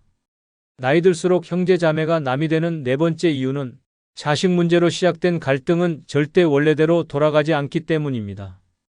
그 말 아직도 생생하게 기억나요. 네 딸은 왜 결혼 못하냐는 그 말이요. 그때부터 오빠 얼굴도 보기 싫어졌습니다. 형제 자매 사이에서 자식 이야기는 절대 가볍게 꺼낼 주제가 아닙니다. 그런데 나이 들수록 이 선을 넘는 순간이 자주 찾아옵니다. 우리 아들은 요즘 대기업 다닌다더라. 그 집 애는 이번에도 시험 떨어졌다며? 자식 교육이 그게 뭐냐라는 말은 겉으론 관심처럼 들리지만 실은 비교이고 평가이고 명백한 상처입니다. 가족끼리니까 말할 수 있다? 틀렸습니다.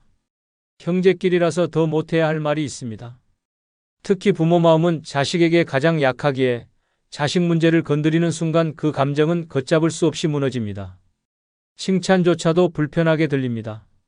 조카는 똑똑하네, 그 집에는 효자야라는 말도 상황에 따라선 상대방을 조용히 찌르는 칼이 됩니다. 게다가 자식의 문제가 부각될수록 형제 간에는 이상한 위계가 생깁니다. 성공한 자식을 둔 형제는 말끝마다 우월감을 숨기지 못하고 자식이 취업이나 결혼 등에서 어려움을 겪는 쪽은 점점 위축됩니다. 만남은 불편해지고 대화는 줄어들며 결국 서로의 소식을 멀리서만 듣는 관계가 됩니다. 눈으로는 웃어도 속으론 상처가 피어납니다. 그 쌓인 감정은 어느 날 폭발하고 한번 멀어진 마음은 다시 돌아오지 않습니다. 충청남도 천안에 사는 75세 이성옥 씨는 여동생과의 관계가 완전히 끊긴 지 5년째입니다. 결정적 계기는 조카들의 결혼 문제였습니다. 이 씨의 아들은 40대 초반이 되도록 결혼을 하지 않았고 여동생은 이런 말을 했습니다. 요즘은 연애도 능력인데 애가 너무 소극적이야. 오빠가 너무 엄하게 키운 거 아니야? 평소라면 넘길 수도 있었겠지만 그 시기 이 씨는 아들의 심리치료와 직장 스트레스로 마음고생이 심했던 터였습니다. 그날 이후 이 씨는 여동생의 얼굴조차 보기 싫어졌습니다. 생일 문자에도 답하지 않았고 추석에도 연락을 피했습니다. 여동생은 사과를 시도했지만 그냥 걱정돼서 한마리야라는 말이 오히려 이 씨의 마음을 더 닫게 만들었습니다. 정말 걱정했으면 그 말은 하지 말았어야지. 이 씨는 아직도 여동생의 전화번호를 휴대폰에서 지우지 않았습니다. 하지만 다시 통화할 일은 없을 거라고 말합니다. 자식 이야기로 갈라선 사이는 다시 붙지 않습니다. 이처럼 형제 사이를 갈라놓는 가장 흔하고도 치명적인 갈등은 자식입니다. 내 자식을 평가받는 순간 부모는 자신까지 부정당했다고 느낍니다. 그리고 형제의 입에서 나온 말이라면 더더욱 깊게 상처가 남습니다. 그 말은 절대 잊히지 않습니다. 네 애는 왜 그래라는 말은 너는 부모로서 실패했다는 말과 다르지 않습니다. 자식 문제는 각자의 삶과 고통이 담긴 영역입니다. 외부에서 보기엔 단순한 조언일 수 있지만 부모에겐 자존심이고 존재 이유입니다. 그 자존심을 무너뜨리는 말이 형제의 입에서 나왔을 때 마음은 돌아서고 감정의 문은 닫힙니다. 그 뒤엔 아무리 미안하다고 해도 그 문은 좀처럼 다시 열리지 않습니다. 형제는 인생의 절반 이상을 함께해온 존재입니다. 그러나 자식 문제로 갈라선 감정은 형제라는 이름 하나로는 회복되지 않습니다. 피보다 강한 건 자식에 대한 마음입니다. 그리고 그 마음을 무너뜨린 사람이 형제라면 더는 같은 편이 될 수 없습니다. 자식 문제로 상처받은 부모의 마음은 조용히 멀어지고 그렇게 형제는 남보다 먼 존재가 됩니다. 나이 들수록 이 관계는 돌아오지 않습니다. 형제라는 이름이 더 이상 위로가 되지 않는 순간이 찾아오면 그들은 이미 남입니다. 나이 들수록 형제 자매가 남이 되는 다섯 번째 이유는 가까운 사이일수록 마음에 없는 말이 더 깊이 박히기 때문입니다. 그 말 남이 했으면 안 아팠을 거예요. 근데 형이 하니까 못 견디겠더라고요. 피를 나눈 가족이니까 대충 말해도 괜찮겠지? 절대 그렇지 않습니다. 남보다 가까운 사이일수록 말 한마디가 더 깊게 찌르고 더 오래 남습니다. 친구가 했으면 웃고 넘겼을 말도 형제 자매가 하면 가슴에 박힙니다. 왜냐고요? 기대가 있었기 때문입니다. 그 사람만은 내 마음을 이해해 주길 바랐고 그 사람만은 내 편이 되어 주길 바랐기 때문입니다. 하지만 현실은 그렇지 않았고 그래서 더 아프고 더 억울하고 결국엔 더 멀어지는 것입니다. 특히 나이 들수록 서로 살아온 환경과 가치관이 달라지며 말투 하나, 태도 하나가 상처가 됩니다. 너는 맨날 그 모양이지, 그 나이 먹고 아직도 그걸 몰라? 우리 자식들은 안 그래. 이런 말들이 아무렇지도 않게 튀어나옵니다. 조언처럼 포장된 비난, 관심처럼 들리는 무시. 가장 가까운 사람의 입에서 나온 말이 가장 아프게 가슴을 찌릅니다. 더 무서운 건 이 말을 한 사람은 기억도 못한다는 겁니다. 말한 사람은 에이, 그 정도를 가지고 삐쳐? 농담이었잖아 라며 대수롭지 않게 넘깁니다. 하지만 들은 사람은 밤잠을 설칩니다. 왜 내 형이, 왜 내 동생이 나한테 저런 말을 할까? 마음속에서 그 한마디를 곱씹고 또 곱씹습니다. 그 순간부터 그 형제는 더 이상 가족이 아니라 상처 준 사람으로 각인됩니다. 마음의 문이 닫히고 연락은 끊기고 생일도 명절도 사라집니다. 경상북도 구미에 사는 77세 김연아 씨는 오빠가 둘, 여동생이 하나 있습니다. 큰오빠와는 연락이 끊긴 지 12년이 넘었습니다. 결정적인 계기는 사소한 말 한마디였습니다. 김 씨의 딸이 이혼한 사실을 알게 된 큰오빠가 식사 자리에서 그 애는 어릴 때부터 남자복이 없더라라고 말한 겁니다. 모두가 웃으며 넘기려 했지만 김 씨는 순간 숨이 막히는 듯한 기분을 느꼈습니다. 오빠니까, 가족이니까 더 아팠습니다. 그날 이후 김 씨는 오빠와의 연락을 피했습니다. 몇 차례 사과 비슷한 말도 있었지만 그걸 아직도 마음에 두고 있냐는 말이 더 큰 상처가 됐습니다. 결국 김 씨는 큰오빠를 모든 가족 모임에서 제외했습니다. 조카 결혼식에도 가지 않았고 병문안도 거절했습니다. 김 씨는 말합니다. 이혼한 것도 힘든데 오빠 입에서 그런 말이 나올 줄은 몰랐어요. 남이 그랬으면 참았겠죠. 근데 오빠였으니까 내 심장이 무너졌어요. 지금도 김 씨는 설이나 추석에 전화기만 쳐다봅니다. 연락이 올까 싶어 기대는 하지만 마음속 한켠에서는 다신 보고 싶지 않다는 감정도 공존합니다. 그 말 하나가 아직도 떠나지 않아요. 웃으며 내 가족을 무너뜨렸다는 게 제일 괘씸해요. 이처럼 형제 자매 사이의 말은 감정의 칼날입니다. 어린 시절부터 알고 지낸 사이이기에 어디가 약한지, 어디를 찌르면 무너지는지 누구보다 잘 압니다. 그래서 더 무심하게 말하고 그래서 더 깊이 상처가 남습니다. 그리고 그 상처는 회복되지 않습니다.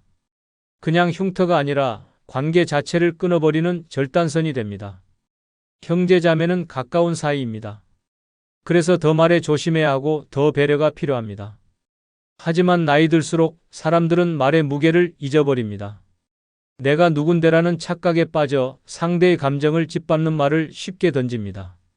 그러고는 있습니다. 하지만 들은 사람은 잊지 못합니다. 결국 형제 자매가 남이 되는 건 바로 그 한마디에서 시작됩니다. 피보다 깊은 상처는 가까운 사람의 무심한 말에서 비롯됩니다. 그리고 그 말은 늙어서도 마음을 병들게 합니다. 어릴 땐 그렇게 끈끈하던 사이였는데 지금은 연락 한 통도 없습니다. 같은 부모 밑에서 자랐지만 이제는 얼굴 보는 게 불편합니다. 가족이라 믿었는데 오히려 가장 깊은 상처를 남긴 게 형제였습니다. 명절도 제사도 부모 장례도 끝나고 나면 남는 건 감정의 틈뿐. 모든 형제 자매가 그런 건 아닙니다. 하지만 상처받은 사람에겐 그 피가 더 아프게 느껴집니다. 이 영상은 그런 분들을 위한 이야기입니다. 늙어 왜 형제 자매가 남처럼 느껴지는지 그 진짜 5가지 이유로 말씀드리겠습니다. 구독, 좋아요, 알림 설정 하시면 시작하겠습니다. 늙어 형제 자매가 남이 되는 첫 번째 이유는 부모.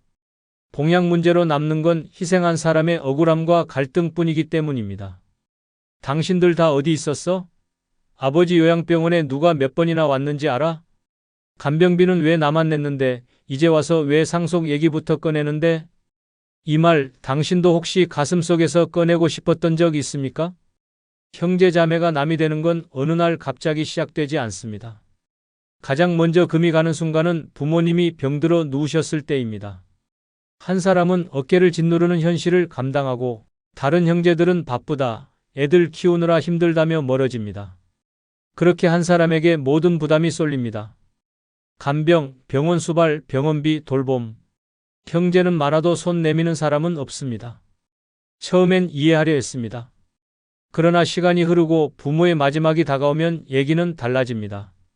형제들 중 아무것도 하지 않았던 사람이 나타나 어머니 집은 어떻게 나눌 건데? 라는 말부터 꺼냅니다. 그때부터입니다. 묻어뒀던 분노와 상처가 터져 나옵니다. 그동안 내가 어떻게 살았는데 지금 그 말이 나와? 엄마가 아플 땐 오지도 않더니 집값 오르니 달려오냐? 가족이라는 이름은 사라지고 감정의 칼날만 남습니다. 아무리 형제라도 아니 형제이기 때문에 더 참을 수 없는 겁니다. 피를 나눴기에 기대가 있었고 기대가 있었기에 실망은 더 깊습니다. 실제로 서울 은평구에 사는 78세 정정자 씨는 10년 넘게 아버지를 혼자 돌봤습니다. 큰오빠는 지방에 살고 있다는 이유로, 여동생은 자식 결혼 문제로 바쁘다는 이유로 발길을 끊었습니다. 정 씨는 낮엔 일하고 밤엔 아버지를 간호했습니다. 치매가 심해지자 대소변을 받아내고 병원 가는 길에 아버지가 사람들 앞에서 옷을 벗는 창피도 겪었습니다. 하지만 누구 하나 곁에 없었습니다. 아버지가 세상을 떠난 후 문제는 바로 찾아왔습니다. 장례가 끝나기도 전에 큰오빠가 말했습니다. 우리도 유산 받을 권리는 있으니까 절차는 공정하게 하자. 그 말 한마디에 정 씨는 입술을 깨물었습니다. 간병비, 요양비, 병원비 총 8년간 1억이 넘게 들었지만 형제들은 모른 척 했습니다. 심지어 여동생은 그건 내가 한 거지 우리가 시킨 건 아니잖아라고 말했습니다. 정 씨는 그 자리에서 일어나 말했습니다. 앞으로 내 인생에서 너희는 없다. 지금은 명절에도 모이지 않습니다. 조카 결혼식도 형제 생일도 외면합니다. 정 씨는 말합니다. 사람이 아니라 내가 봉이었어요. 부모님이 돌아가신 후 남은 건 형제도 아니고 유산도 아니고 그저 내 마음속 상처뿐이에요. 이처럼 부모 봉양 문제는 형제 사이의 민낯을 드러냅니다. 누구는 묵묵히 헌신하고 누구는 거리만 둡니다. 그리고 그 뒤엔 누구도 알아주지 않는 외로움과 억울함만 남습니다. 형제니까 당연히 도와줄 줄 알았다는 기대는 깨지고 그래도 나중엔 고마워하겠지라는 희망은 무너집니다. 결국 그 기대와 희망이 부서진 자리엔 가족보다 더 낯선 관계만 남습니다. 형제는 함께 부모를 보내야 할 사람입니다. 그러나 현실은 그렇지 않습니다. 부모를 간병할 때는 외면하다가 돌아가시고 나면 계산기를 두드리는 이기심이 드러납니다. 그렇게 형제자매는 감정의 균열 속에서 영영 돌아오지 못합니다. 나이 들수록 깨닫게 됩니다. 가족이라는 이름 아래에서도 진짜 가족은 끝까지 곁을 지켜준 사람뿐이라는 걸, 그리고 나머지는 결국 남보다도 멀어진다는 걸 말입니다. 늙어 형제자매가 남이 되는 두 번째 이유는 평소엔 아무 연락 없다가 경조사 때만 연락이 올 때입니다. 엄마 기일엔 전화 한 통 없더니 조카 결혼식 청첩장은 바로 보내더라. 내 병원 입원 때는 소식도 없더니 상가집엔 꼭 나타나서 인사만 하더라. 이런 감정 한 번쯤 느껴보신 적 있을 겁니다. 한때 그렇게 가깝던 형제 자매였지만 어느 순간부터 이럴 때만 연락하는 사이가 됩니다. 평소엔 안부 인사도 없고 아플 때도 모릅니다. 그런데 누가 돌아가셨다, 결혼한다, 환갑잔치다 싶으면 잘 지냈냐는 말과 함께 메시지가 날아옵니다. 말은 반갑다고 하지만 그 안에 담긴 건 진심이 아니라 의무감일 뿐입니다. 그 순간 느껴집니다. 아, 이 사람은 내 인생의 실제 관계가 아니라 예식장에 필요한 얼굴일 뿐이라는 것을요. 자주 못 보더라도 진심이 있다면 괜찮습니다. 하지만 필요할 때만 연락하고 끝나면 곧장 다시 침묵. 이런 형제 자매의 태도는 마음에 깊은 이물감을 남깁니다. 내가 이런 존재였나? 라는 씁쓸한 물음표가 마음에 박힙니다. 서울 강서구에 사는 75세 최영희 씨는 둘째 동생과 7년째 연락을 끊고 살고 있습니다. 결정적인 계기는 장남의 결혼식이었습니다. 평소에는 명절에도 연락이 없던 동생이 아들이 결혼한다며 청첩장을 들고 나타났습니다. 언니, 그동안 너무 연락 못 드렸어요. 근데 아들 결혼식엔 꼭 와줘야 해요. 얼굴 가득 미소를 짓고 있었지만 최 씨는 속이 울렁거렸습니다. 그 자리에서 최 씨는 말없이 청첩장을 받아들고 참석 여부에 대해 아무 말도 하지 않았습니다. 하지만 마음속은 이미 결정이 나 있었습니다. 이 사람은 이제 내 동생이 아니다. 3년 전 최 씨가 허리 수술을 받고 입원했을 때 동생은 전화 한 통 없었습니다. 명절에도 문자 한 줄 오지 않았고 부모님 제사에도 바쁘다는 이유로 불참했습니다. 그런데 결혼식은 꼭 와달라는 그 말이 날선 비수처럼 꽂혔습니다. 최 씨는 결국 결혼식에 참석하지 않았고 이후 동생은 연락이 두절됐습니다. 최 씨는 말합니다. 나는 평소에 없는 사람 취급받다가 결혼식 손님 한 명 채우러 불린 느낌이었어요. 피는 섞였어도 그 사람은 이제 남이에요. 지금도 그녀는 가족 단체방에서 동생의 번호를 차단해둔 상태입니다. 이 사례는 단지 한 사람의 얘기가 아닙니다. 실제로 많은 사람들이 형제 자매와의 관계에서 이런 씁쓸한 감정을 겪습니다. 평소엔 무소식, 무관심, 무존재. 그러다 갑자기 상가집이나 결혼식에서 오랜만이네라는 인사와 함께 나타나면 그 위선적인 얼굴이 더욱 멀게만 느껴집니다. 이런 관계는 더 이상 가족이라 부르기 어렵습니다.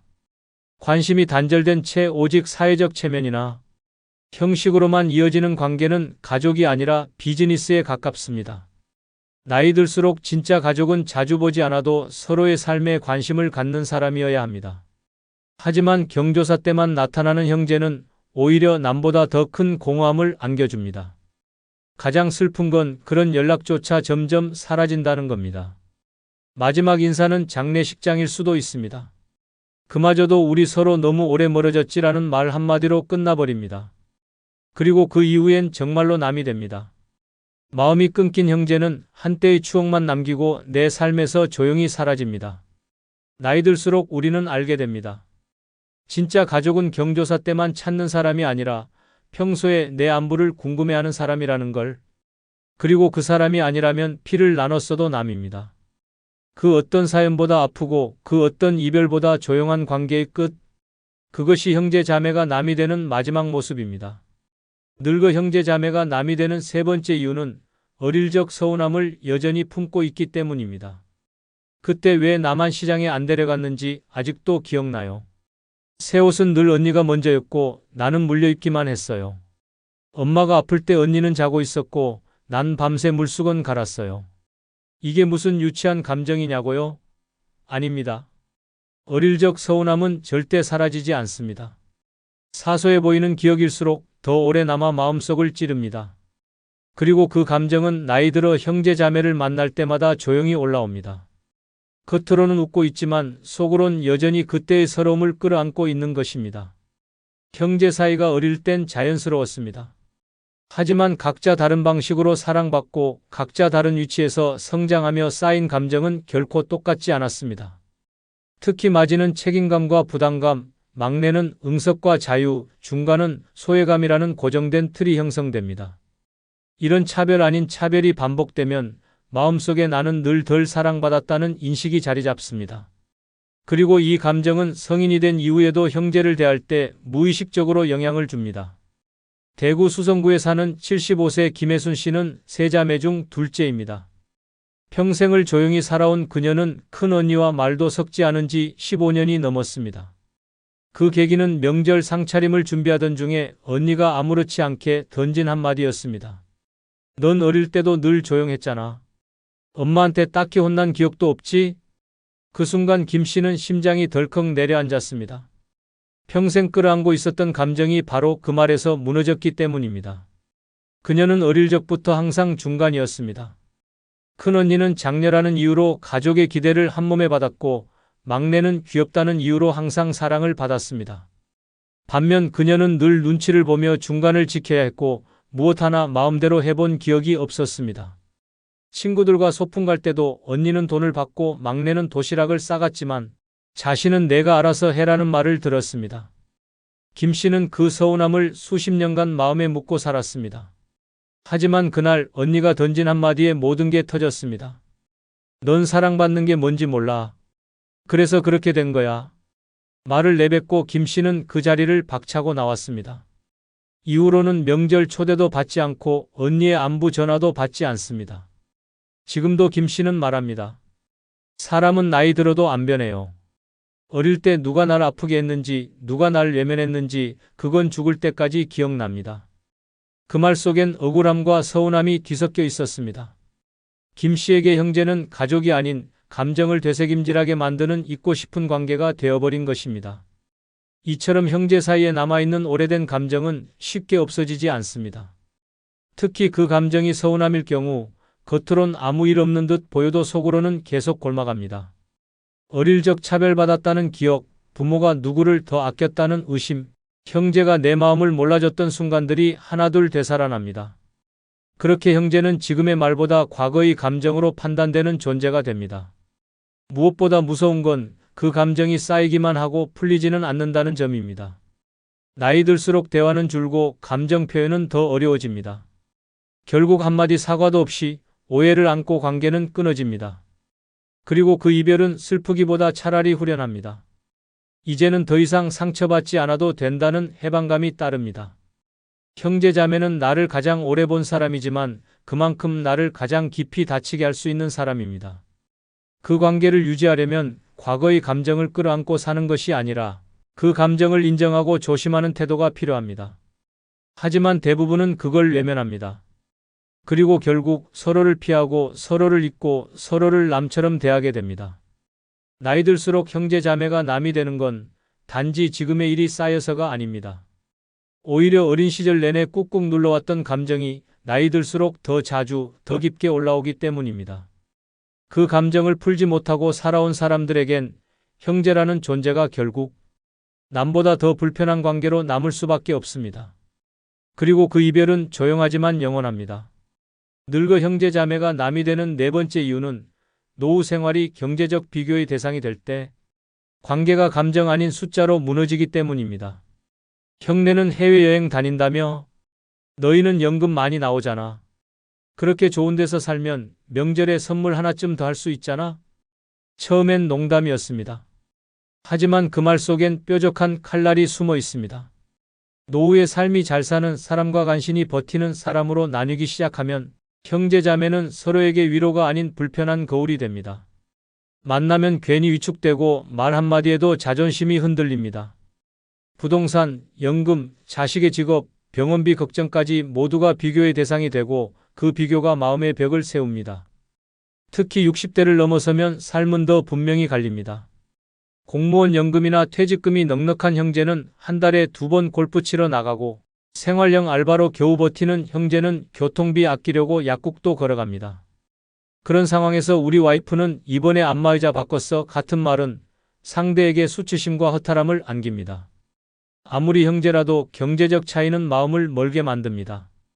감정이 아니라 숫자가 거리를 결정짓기 때문입니다. 실제로 전라남도 순천에 사는 76세 안재근 씨는 2살 위 형과의 관계를 끊은 지 6년이 지났습니다.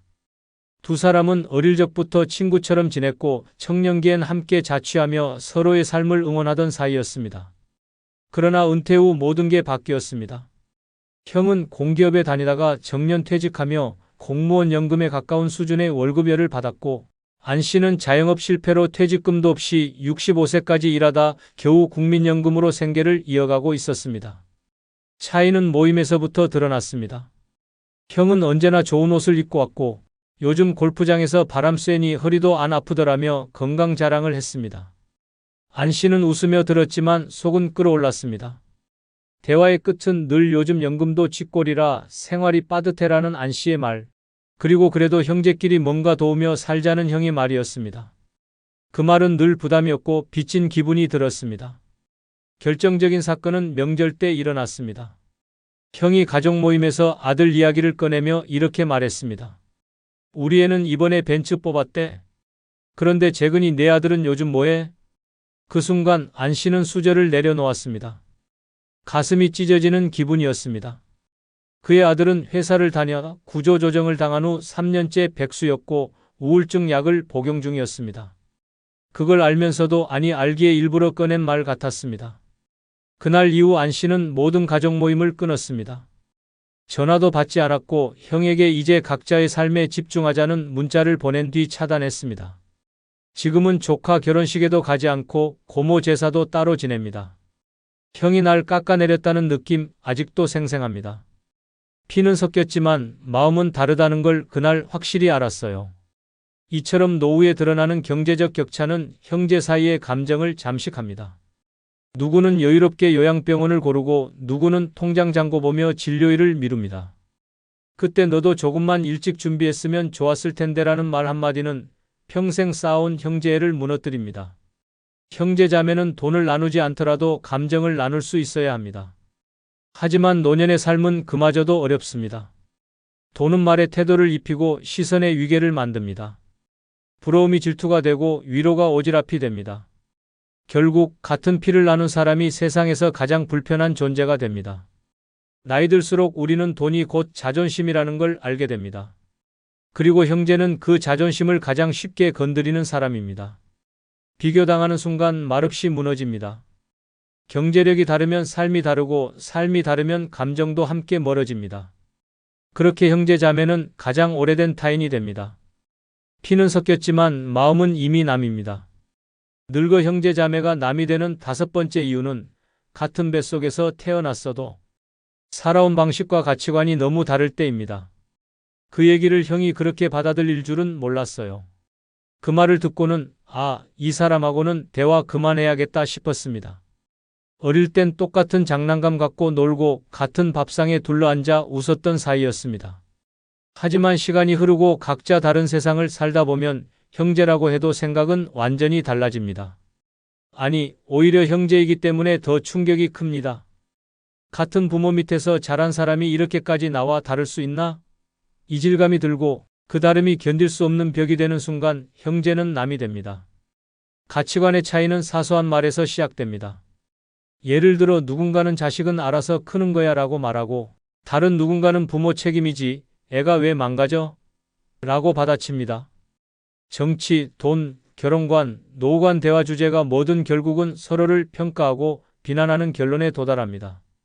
넌 너무 꽉 막혔어. 너야말로 철없는 소리 좀 그만해. 같은 말이 오갈 때 더 이상 형제가 아닙니다. 감정은 다치고 관계는 멈춥니다. 강원도 원주에 사는 72세 문병기 씨는 동생과 10년째 연락을 끊고 삽니다. 두 사람은 어릴 적엔 무척 친했습니다. 함께 공장도 다니고 부모님 돌아가신 뒤 재산도 크게 다툼 없이 나눴습니다. 그런데 문제는 자식과 노후에 대한 생각에서부터 시작됐습니다. 문 씨는 검소하게 살며 자식에게 절대 부담 주지 않는 삶을 선택했고 동생은 반대로 자식이 늙은 부모도 책임져야 한다는 입장이었습니다. 처음엔 의견 차이 정도였습니다. 그런데 어느 날 동생이 말했습니다. 형이 그렇게 살아서 조카들도 형을 안 챙기는 거야. 자식은 부모가 휘어잡아야지. 그 말에 문 씨는 얼굴이 붉어졌습니다. 말투, 눈빛, 목소리까지 다 싸늘했습니다. 자식들이 명절에도 연락하지 않는 게 자신의 삶 때문이라는 비난처럼 들렸고 감정은 걷잡을 수 없이 무너졌습니다. 이후로도 자잘한 가치관 충돌은 이어졌습니다. 문 씨는 기초연금을 받으면서도 소박하게 사는 걸 자랑스러워했지만 동생은 늘 그렇게 살아서 뭘 남기겠냐고 비아냥댔습니다. 어느 날 문 씨가 이렇게 말했습니다. 넌 왜 대화가 다 훈수야? 그날 이후 문 씨는 동생의 전화를 받지 않았고 지금까지도 연락은 없습니다. 문 씨는 말합니다. 내가 틀렸는지 맞았는지는 중요하지 않아요. 중요한 건 내 방식대로 살고 싶다는 걸 이해하지 못한 그 사람 태도였어요. 그게 끝이었죠. 이처럼 형제 자매는 가까운 사이지만 가치관이 엇갈리면 가장 멀어진 존재가 됩니다. 대화는 오해로 가득하고 말끝마다 그건 아니지라는 판단이 섞입니다. 피를 나눴다는 이유로 마음까지 같을 거라 기대하지만 오히려 피가 섞였기에 그 다름은 더 크게 다가옵니다. 다른 사람에게는 넘길 수 있는 말도 형제에게는 배신처럼 느껴집니다. 문제는 나이 들수록 생각이 굳어진다는 점입니다. 젊을 땐 의견 차이로 웃고 넘기던 이야기들이 이제는 인생 전체를 부정당한 듯한 기분이 됩니다. 내가 그렇게 생각할 줄은 몰랐어 라는 말은 넌 더 이상 내 편이 아니야 라는 선언이 됩니다. 결국 연락은 줄고 모임도 멀어지고 관계는 점점 사라집니다. 형제는 가족이지만 동시에 서로 다른 인생을 살아온 개인입니다. 그 다름을 인정하지 않으면 가족이라는 말이 더 이상 위로가 되지 않습니다. 오히려 감정의 무기가 되어 서로를 찌르게 됩니다. 그리고 그렇게 다름을 받아들이지 못한 형제는 어느새 연락처에서 사라지고 명절에도 얼굴을 볼 수 없는 남이 되어 있습니다. 같은 뱃속에서 나왔다고 해도 같은 방향으로 늙어가는 건 아닙니다. 그 다름을 받아들이고 존중하지 못하면 피보다 먼 감정만 남게 됩니다. 결국 나이 들수록 형제 자매는 타인보다 더 불편한 존재가 됩니다. 그리고 그 순간 우리는 스스로 형제를 놓는 연습을 시작합니다. 그건 이별이 아니라 마음의 거리 정리입니다.